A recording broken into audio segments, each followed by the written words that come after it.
Bonjour à tous et bienvenue dans cette nouvelle vidéo. Aujourd'hui, on va aborder un sujet crucial pour toute entreprise ou entrepreneur.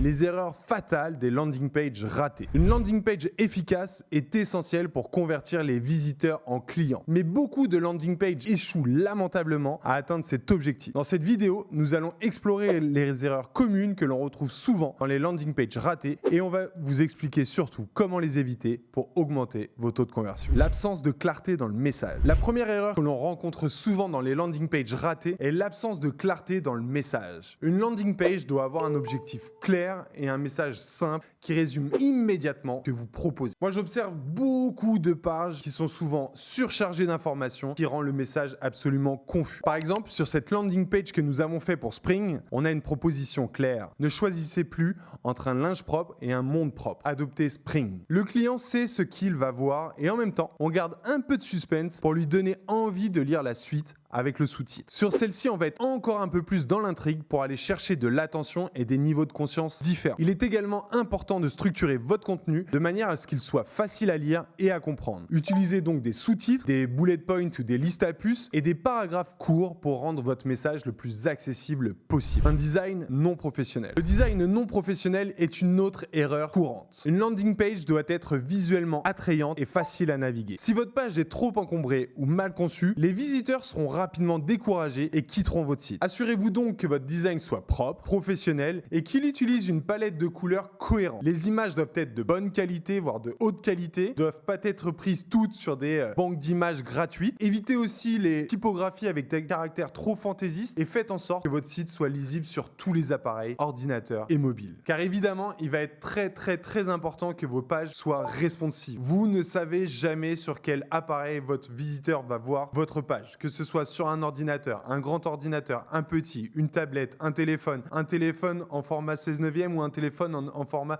9/16. Vous pouvez pas savoir. Donc il faut vraiment faire en sorte que votre page soit le plus responsive possible si vous voulez que les gens restent et qu'ils aient envie de consommer l'information que vous allez leur donner. Des appels à l'action peu clairs, voire inexistants. L'absence d'un appel à l'action clair ou l'utilisation de CTA confus est une autre erreur fatale. Votre landing page doit guider le visiteur vers une action précise et spécifique. Que ce soit remplir un formulaire, s'inscrire à une newsletter ou effectuer un achat. Un bon CTA doit être visible, précis et incitatif. Par exemple, au lieu d'utiliser un bouton générique comme cliquez ici ou achetez ici, optez pour quelque chose de plus direct et de plus engageant. Comme par exemple, téléchargez votre guide gratuit maintenant ou je veux profiter de ces moins 30%. Autre point important pour le CTA, assurez-vous qu'il se distingue visuellement du reste de la page par sa couleur et son emplacement. Pour en avoir l'esprit bien clair, j'encourage toujours les marques à dézoomer sur leur page et voir s'il est identifiable même de loin. Évitez également de surcharger votre page avec trop de CTA. Ça pourrait créer de la confusion et diluer l'effet que chaque appel à l'action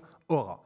Un ou deux CTA bien placés, c'est généralement beaucoup plus efficace que des CTA de partout. Autre point sur le CTA, trouvez sa bonne place. Si vous le placez trop haut, vous risquez d'encourager vos clients à cliquer dessus alors qu'ils n'auront peut-être pas assez d'infos pour prendre une décision éclairée. En redescendant votre CTA sur certains arguments, vous vous assurez que ceux qui cliquent auront plus d'informations pour aller au bout. Et vous verrez que de temps en temps, en descendant le CTA, vous allez augmenter votre taux de conversion. Les formulaires longs et compliqués. Les formulaires longs et compliqués sont un autre facteur de conversion faible. Si vous demandez trop d'informations, vous risquez de décourager les visiteurs. Les formulaires doivent être le plus simple possible et le plus concis possible. Réduisez donc le nombre de champs nécessaires au strict minimum. Par exemple, pour une inscription à une newsletter, le nom et l'adresse email sont généralement suffisants. Vous pouvez même demander que l'adresse email. De plus, assurez-vous que vos formulaires soient faciles à remplir sur tous les appareils. Faites bien attention que vos formulaires soient accessibles sur mobile et sur ordinateur. C'est vraiment hyper important. Alors après, tout ça mérite d'être mis en perspective. Car de temps en temps, il va vous être préférable de rallonger vos formulaires si vous souhaitez augmenter la qualité des leads.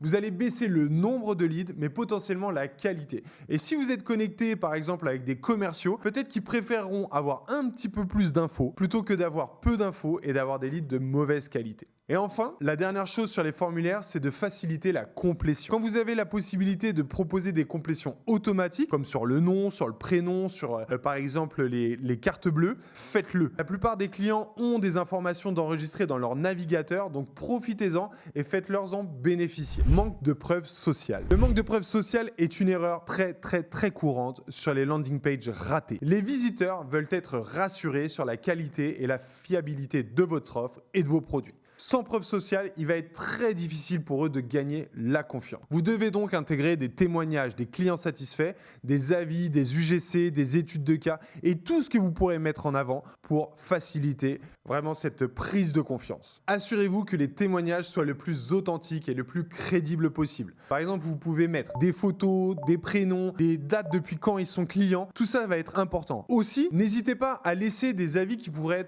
être moins favorables. En fait, le fait d'avoir des avis qui sont moins favorables pourrait aussi augmenter la crédibilité et la confiance des clients parce qu'on sait que 100% des clients ne peuvent pas toujours être satisfaits. Enfin, servez-vous des avis clients, des UGC, etc. pour répondre aux objections des clients. Par exemple, si vous avez des choses qui sont trop généralistes, ce produit est génial, top, 5 étoiles, ça va être ok, positif, mais ça va pas apporter, ça va pas répondre à une objection de vos clients. À l'inverse, si par exemple vous avez des avis qui disent la livraison a été super rapide, l'unboxing est incroyable, le produit est de meilleure qualité en vrai que sur photo, etc. Ça, c'est des choses qui vont donner vachement plus envie aux gens d'acheter et donc de convertir. Des temps de chargement lents. Le temps de chargement des pages et des landing pages est une erreur technique qui peut avoir un impact stratosphérique sur votre taux de conversion. Les visiteurs n'ont pas de patience. Donc, si votre page elle ne charge pas très vite, ils vont vite partir. Pour ce faire, il va falloir quoi? Optimiser les images et les vidéos pour réduire la taille sans sacrifier la qualité. Utilisez un hébergement de qualité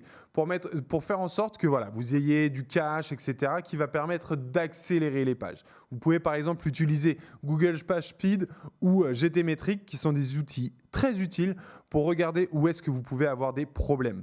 Attention aussi aux typos personnalisés. Utilisez bien des Google Fonts parce que sinon ça peut créer des gros problèmes. Ignorez l'importance du copywriting. Le copywriting est crucial pour le succès de votre landing page. Mais pourtant, je le vois très souvent, il est très souvent négligé. Un texte bien écrit peut capter l'attention des visiteurs, clarifier votre proposition de valeur et les inciter à agir. Il va falloir donc investir du temps et des ressources dans la rédaction de textes persuasifs et engageants. Il va falloir utiliser un langage clair et direct, éviter le jargon technique qui pourrait complètement dérouter ceux qui ne seraient pas habitués à votre vocabulaire. Donc concentrez-vous bien sur les bénéfices de votre produit, plus que sur les caractéristiques. Faites en sorte d'inclure des éléments de persuasion, faites en sorte d'inclure des éléments par exemple d'urgence et de rareté pour combiner et donner vraiment ce pouvoir au copywriting de convertir. Parce que soyez-en certains, un bon copywriting pourra vous permettre de booster la conversion de façon bien plus importante, des petites optimisations comme changer la couleur de votre CTA ou convertir des blocs. Vraiment, le copywriting peut faire une grosse différence. Négligez l'importance des A/B tests. Je vois beaucoup trop de marques dire j'ai lancé des landing pages. Non, vous avez lancé une landing page. C'est pas pareil. Lancer des landing pages avec des variants, ça va être de venir A/B tester les éléments qui seront le plus importants sur votre page. Évidemment, le header d'un site est la partie la plus importante parce que 100% des gens vont le voir. Donc, passez du temps à A/B tester votre proposition de valeur, A/B tester les photos, A/B tester la structure. Est-ce que vous mettez des avis? Est-ce que vous mettez votre note? Est-ce que vous mettez tout de suite un UGC? Peu importe, vous allez avoir plein de choses à tester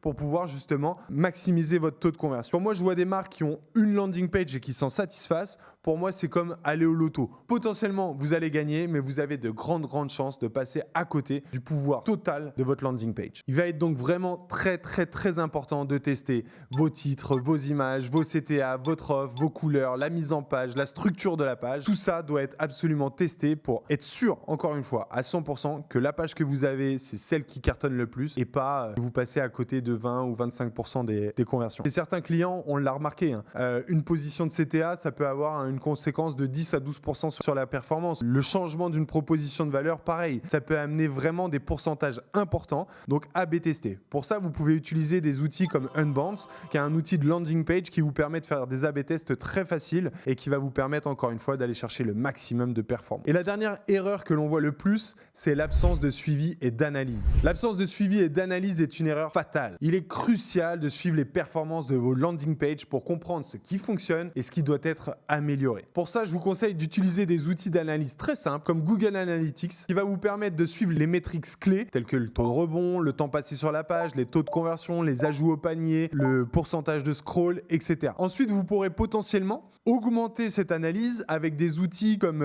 Clarity, Hotjar, Witmap.com qui va vous permettre de voir exactement où est-ce que les gens cliquent, où est-ce que les gens ne cliquent pas, etc. C'est vraiment hyper important d'avoir cette analyse constante pour pouvoir tirer des conclusions et justement venir A/B tester. L'autre point qui est important, c'est d'avoir un suivi sur le long terme pour savoir exactement ce que vous avez testé et les résultats de chacun de vos tests. J'ai d'ailleurs fait une autre vidéo sur ma chaîne qui vous explique comment A/B tester et comment faire des tests. Vous pourrez aller la voir, je vais vous mettre le lien en commentaire. En résumé, les landing pages ratées partagent souvent les erreurs communes qu'on vient de voir. Une absence de clarté, un design éclaté, des propositions de valeur pas claires, des formulaires qui sont pas faciles à remplir, un manque de preuves sociales, un temps de chargement beaucoup trop lent, etc., etc. Tous les points qu'on a pu voir. Et sincèrement, si vous prenez ces 9 points que j'ai pu vous expliquer et que vous faites en sorte de ne pas les reproduire, vous verrez vos taux de conversion exploser, votre panier moyen exploser et la performance de vos ads et donc votre taux d'acquisition diminuer. Alors j'espère que vous ne ferez plus ces erreurs. En tout cas, n'hésitez pas à nous partager par exemple les liens de vos landing pages, comme ça on pourra vous donner quelques conseils directement en commentaire. En description, je vous mets le lien gratuit pour télécharger la checklist landing page. C'est une checklist qui a déjà été utilisée par plus de 2000 marques, donc allez vite la télécharger, c'est 100% gratuit et vous aurez plein de conseils à l'intérieur. Likez, commentez la vidéo pour la faire remonter dans les algorithmes, abonnez-vous pour nous envoyer un peu de force et on se retrouve très vite pour une nouvelle vidéo sur la chaîne de Boost Conversion. C'était Sébastien Tortu, à très bientôt. Ciao.